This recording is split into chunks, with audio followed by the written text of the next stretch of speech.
Hello बच्चों, question states that why does an electric fan continue to rotate some time after the current is switched off. तो जैसे ही हम suppose करते हैं कि जो हमारे पास जो फ़ैन होगा, जैसे ही हम लाइट को ऑफ करते हैं तो लाइट ऑफ करते ही जैसे ही लाइट को ऑफ किया तो उसमें जो करंट की सप्लाई हो गई हमारे पास वो बंद हो गई। सो क्वेश्चन में कहा गया कि वो एकदम से नहीं रुकता। Why does electric fan continue to rotate some time after the current is switch off. Current को स्विच ऑफ करने के बाद फिर भी जो फैन होगा वो मूव करेगा। इसका हमें रीज़न बताना है। नाउ की कंसेप्ट फॉर दिस क्वेश्चन। सो यहाँ पर हम इसमें यूज़ करेंगे Newton's first law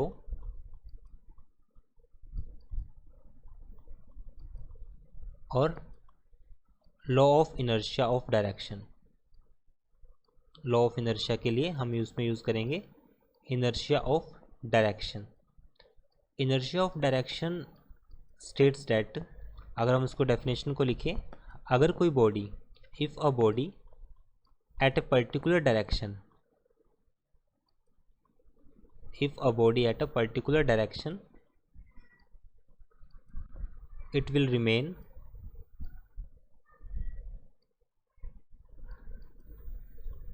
in particular direction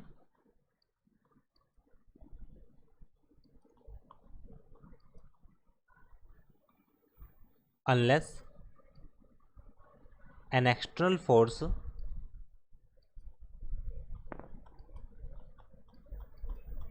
will act on it।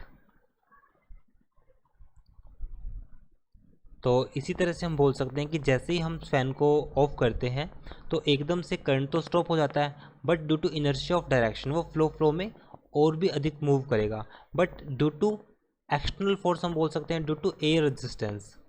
जैसे जैसे एयर रेजिस्ट करेगी बॉडी को due to air resistance, and finally it will stop after few second और फ्यू मिनट हम बोल सकते हैं, and finally stop after few seconds. So it is only inertia of direction. I hope solution is understandable. Thank you.